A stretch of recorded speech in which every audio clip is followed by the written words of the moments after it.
Let me tell you right now, what we witnessed this week from the British tabloids was nothing short of Olympic-level chaos. Absolute pandemonium. A meltdown so dramatic you'd think someone unplugged the royal tea kettle mid-boil. I saw those headlines and immediately knew we were about to watch the media spiral into a state of pure, unfiltered confusion. And honestly, it was beautiful, like nature healing, but with more screaming. Because what ignited this hysteria? What earth-shattering scandal sent reporters clutching their pearls and typing like their keyboards owed them money? Well, brace yourself. Prince Harry earned a paycheck.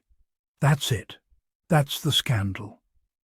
A grown man with actual skills got paid for delivering a speech at a professional event in Toronto, just like billions of normal adults do every day, and the media reacted like he announced he was turning the palace into a trampoline park with a Starbucks in the hallway.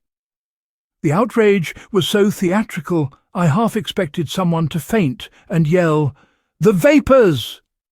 Commentators were shaking their heads like confused pigeons.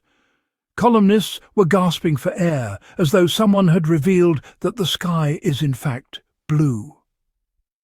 The pearl-clutching was so intense that somewhere a medical professional probably stood up and said, "Ma'am, please unclench, or we're going to have to call emergency services."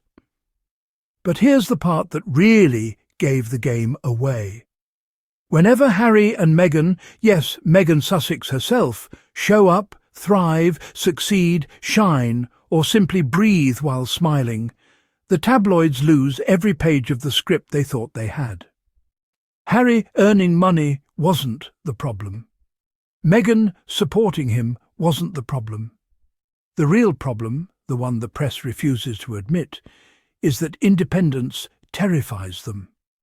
See, Harry and Meghan stepped away, built a life that's healthy, purposeful, functional and, this is important, free. They work. They choose their projects. They decide what matters. They fund their own lives without relying on taxpayer handouts, shadowy budgets, or dusty century-old systems that pretend relevance is inherited. And that independence? Oh, it burns their critics like sunlight burns vampires.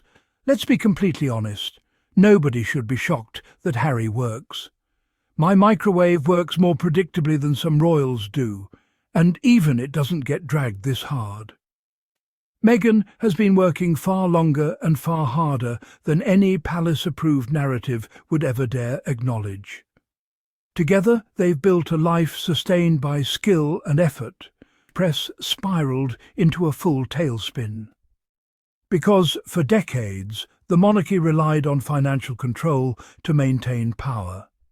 If a young royal stepped out of line, boom, funding, but here comes Harry, calmly sipping tea in California, looking the press dead in the eye and saying, "No thanks, I'll earn my own income." And suddenly that entire strategy collapses like a soggy biscuit.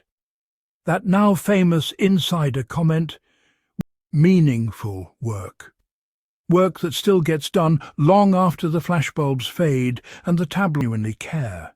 Not because it looks good in a photo op or earns applause from palace insiders who haven't lifted anything heavier than a fountain pen in years.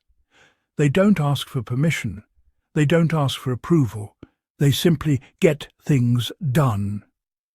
And the louder the critics shout, the more obvious it becomes who is actually making a difference and who is just making noise. Every time Harry and Meghan succeed, the cracks in the old system deepen. Their independence exposes the uncomfortable truth the palace desperately tries to hide. The monarchy needs public attention far more than the public needs a monarchy.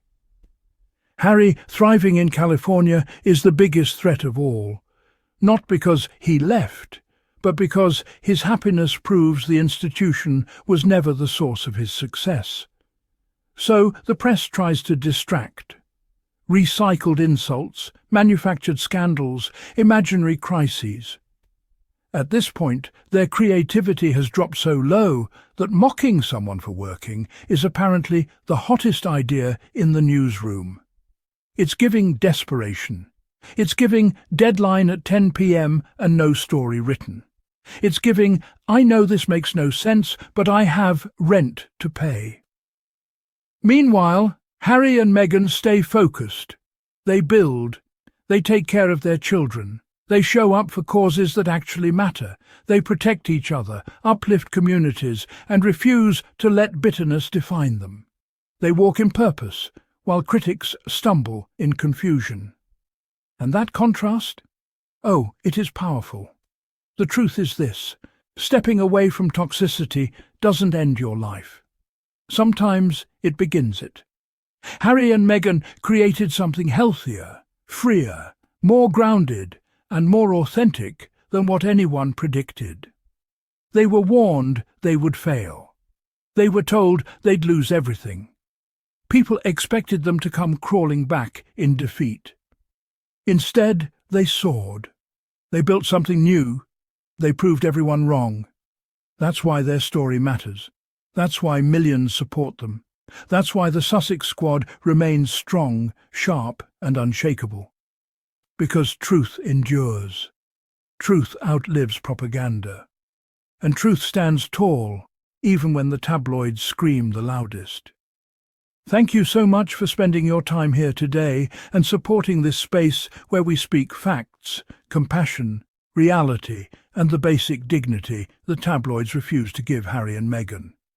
If you enjoyed this deep dive, go ahead and hit that subscribe button right now.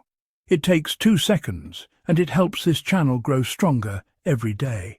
And if you want to support independent voices, you can send a super thanks right here on YouTube.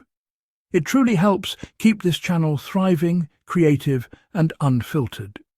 Every bit of support, no matter the size, fuels this platform and keeps the Sussex squad loud, proud, and unstoppable. I appreciate every single one of you.